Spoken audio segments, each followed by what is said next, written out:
6, 5, 4, 3, 2, 1.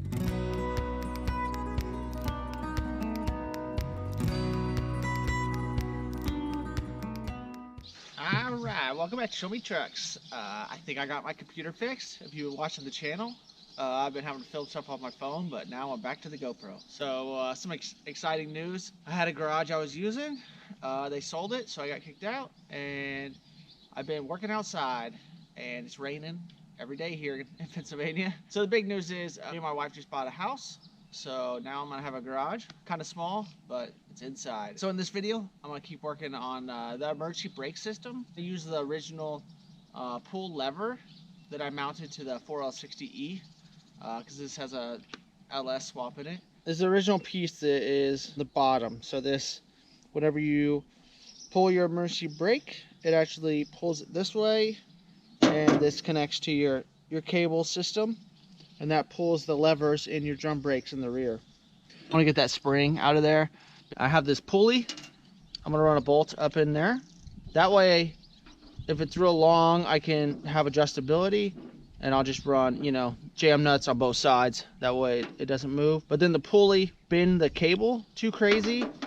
And if you think of it like bike brakes, if your driver's side hits the drums first, you don't want it to only pull on one side. So with having that pulley, it'll pull one side till it maxes out, and then it'll adjust and it will pull the other side also. All right, well, under the truck, my favorite spot lately.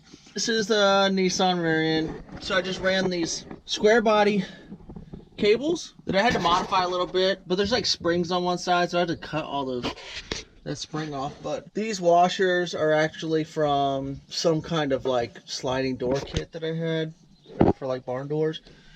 But so they're big, it's like a hat washer. So I drilled out, this is the cross member that runs right behind your cab. So I drilled out one side so that obviously holds it, cable housing. And then I had to drill on this side of the cross member. I had to off-center it a little bit. That way the cables can angle. So here's all my linkage. So you can see little cable hangers like you'd see on the 67, 72. On this side is that modified piece. So I kind of just have the crescent wrench in there to kind of hold it up there. But I welded up out. So this is going to move that way towards the front of the truck whenever you pull the emergency brake, and then the cable is going to wrap around. So you need to kind of put a pad back here, that way that's not just bouncing off of the cab all the time. I don't have a ton of room, that's what I was trying to show you a little bit. It's like these cables all need to sit above these mufflers, and there's not a whole lot of room in there. I don't want anything jiggling around. Also, my drive shaft's going to be right there, so I need that tucked up high, that way it doesn't hit the the U-joint. There's the master cylinder, way too close to this muffler. This lever pulls that way and pushes in the master cylinder. This is kind of the factory setup that I welded and modified some stuff on, so that I could run a dual master under there.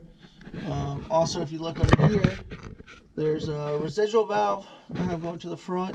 My other residual valve is here, right before you get into the Willwood adjustable proportion valve. That way I can adjust, make sure the rear brakes don't lock up first. My brake pedal is right here, and this arm runs all the way back to that lever for the master cylinder. And so I found this spring. It's like a 16-inch spring that just bolts to a pre-existing hole that was in the cab, which is underneath the seat, so you're not going to see that bolt. And runs to a little washer that had a hole in it, already kind of set up for a spring. So I kind of tried a couple different springs, but now whenever you push the pedal, it will return naturally on its own, and that's without it even needing the springs from the drum brakes. So obviously when there's pressure in there, it's going to want to try to return also.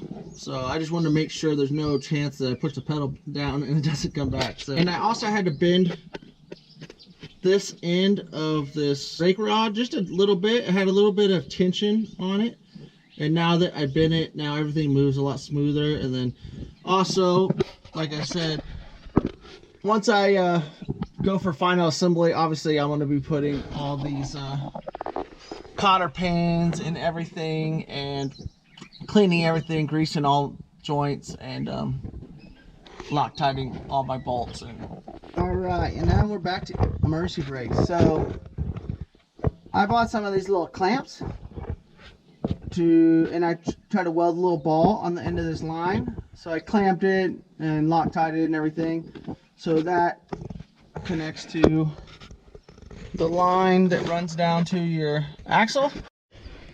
Another thing I didn't show you in the last video is I needed these angled a little bit. So what I did is I bought a sleeve that fit over these washers and just cut it at an angle, and that way angles straight towards the pulley that's up here. But yeah, now my pulley's all set up, nut on both sides. I still need to make a pad so that this doesn't bounce off of the bottom of the cab the whole time. I'm gonna paint all this brown like everything else I've been painting on the truck. But now my cables tuck up in there, they got some room, they're not gonna bounce off the exhaust once everything's tight. Usually my spare sits up in here, but I wanted to show you how I plumbed all this. If you saw any of my earlier videos, this is original 36 gas tank, like a new one. And so I welded this like chimney standoff so I could use a square body sending unit, and it's got a bunch of different lines coming out of it. So I flared the line just like a brake line for 3/8, and then I ran a copper hard line over to my Holley fuel pump regulator, and I'll show you a little bit more of that here in a second.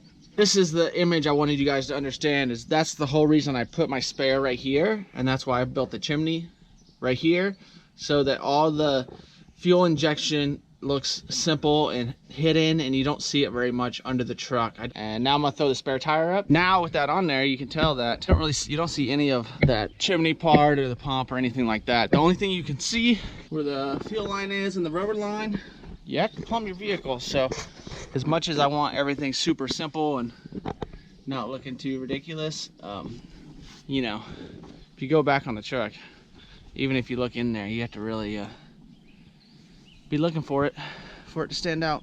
It comes past the shock mount into the Holley regulator and filter. And so basically the rubber line is gonna be your return line back to your tank. So in theory, it shouldn't have the 60 pounds of pressure, which would usually mean you need a hard line or you need one of these AN fittings. That's why I'm running a rubber line with a hose clamp on it, because to have pressure, you need it to be blocked on both ends. So if it's just returning excess pressure, it shouldn't have pressure on the line. I made the hold down for this out of an old piston rod. So that's how the plumbing looks under here. Nice and simple.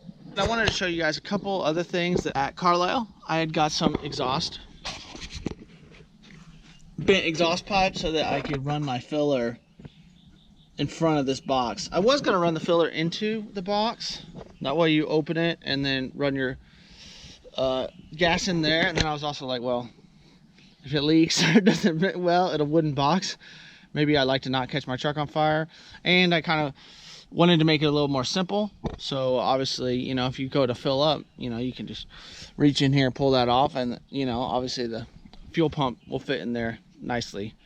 So simplicity is my big goal on this truck, but to make things look simple, a lot of times it's way more work. So the way I made all these supports, I wanted the boxes to hang down, but I wanted everything sturdy, so I ended up having to make these rods that bolt into the frame back here, and that supports everything on this box. So everything's solid. You know, you can't shake this box. These bolts run into the ports, and then I need to recess. These bolts have little Allen heads on them. You probably can't see them, but that's why they're making the support stick up off the wood. So I need to recess those holes, that way it can sit flush. But another thing I've been working on, so basically I needed tail lights. This tail light actually came with the truck. There's an opening in the bottom. It has a clear piece of glass that I have inside. So I'm gonna run my brake lights off these. And then the bottom will be my backup lights. So I had to make a bracket. These kind of have a weird little bracket on the back. And again, I don't have the right bolts. So see, the bulb housing is in there. And then I'll probably have to make like a separator. That way I have two bulbs, because I need one to be on the bottom for the backup light and one to be for the brake light. I had to make this bracket also. That's kind of how the bracket ended up. And I actually made it out of old crossmember piece that I had laying around. So I'm really into recycling old parts. Also, it's 1/4 inch steel, and I really like bending 90-degree angles in 1/4 inch steel. It's really hard because I don't have a visor. Obviously, a garage or anywhere good to work on stuff. So you gotta improvise. The other thing I did, as you can tell, is I had a big dilemma on the license plate. I couldn't decide if I wanted the license plate to be centered. I like everything being symmetrical under here. So obviously putting that in the center kind of makes everything make sense. But at first I was thinking I was gonna put it up here, like you'd see on a lot of these like kind of work trucks. Somewhat to kind of hide that, even though that's gonna get painted brown just like the gas tank. But these big stupid license plates look kind of ugly up here, I think, especially the big white one. But it looks a little ugly up here, and it would kind of hinder whenever you pull the spare tire out. I ended up centering that, so I had to make a little bracket that actually bolts onto the back of this bumper bolt. I had to kind of bend it up and drill some holes. I bought this bracket at Carlisle also. The only other thing I want to find like an LED light that sits up in here so it lights up my license plate. That way the cops don't try to pull me over all the time, you know? On this truck, I know there's like surface rust everywhere, but it's been pretty good everywhere else. This is your visor panel. So usually there would be a small little panel where those screws are, and there'd be a small little access panel on that side. Well, this was rusted out in the middle, and obviously keeping with the patina, rusted, crusty look of the truck. So what I did is I just cut out some of the rust that's behind this access panel, made this flat piece. Eventually, a headliner that goes in here with the same leather that I have for the seats. So that was kind of a big like eyesore and issue that I knew I was gonna have to work on, that I kind of been dreading. And then also you can see obviously all this shiny hardware is not gonna be in here. I'm gonna pull all those screws out and paint those kind of crusty. And the same with this panel. I don't know if I'm gonna paint it the same kind of brown as I've been painting the exhaust and the gas tank and everything. You know, that's the hardest thing on these kind of patina trucks, is anything you put on there that was not original stands out like a sore thumb. And another thing that I'm pretty excited about, at Carlisle I got a bunch of these gauges that I've actually been trying to sell, but this is the only gauge on my cluster that is really gross on the inside. The other ones look fine. The only other one I want to work is this water temp gauge. And one of the gauges I got actually has the tube and everything, and I tested it and it works. So I'll probably just switch that gauge out. I've been getting the back glass on. So this aluminum trim that goes around your glass, early on, if you saw, they had painted that trim greens. I just paint strip it so that it kind of matched the rest of the silver and everything on the truck. I got new weather stripping, and then I got new glass. So this piece is a cast aluminum. I wanted those crusty screws in there. So luckily all those unthreaded, but they're kind of short. So if you try to do this by yourself, which is mainly what I do here, it's hard to push the glass in hard enough and and thread the screw in because it's not that long. So I got a couple in, but I'm gonna need help. Tip for you guys that do this by yourself. So I got these really long ones. I had ran all those screws through the rubber into the aluminum, not on the cab, taped the windshield, everything together really tight, then pulled all my screws out. It's been sitting for a long time just to kind of get it to rest in a better spot, because whenever you get it brand new, it is like super hard, doesn't want to curl in the right position. Put it on the cab, ran those screws in, that way I don't have to worry about dropping it and breaking my brand new back glass. It seems to be a two-person job. Like I'll Probably gonna have to sit back here, push that in really hard, try to talk my wife into climbing on the inside and screwing it in. Pretty excited to just see some of those details coming to life. Obviously, with getting a new garage, I'm excited to you know, deck out that garage. Goal is to start doing this full time, which will be a little hard in a 2-car garage. I'm not gonna lie, I'm probably gonna have to do one project at a time. So if I take in customers, you know, I can only take in customers that are ready to go all out until the project's done, instead of like everyone wants you to start a project, they change, they don't have the right parts, and it locks up your garage. I can't be doing that. Or I'll just start restoring projects for myself and then sell them as a whole. That's the way I go.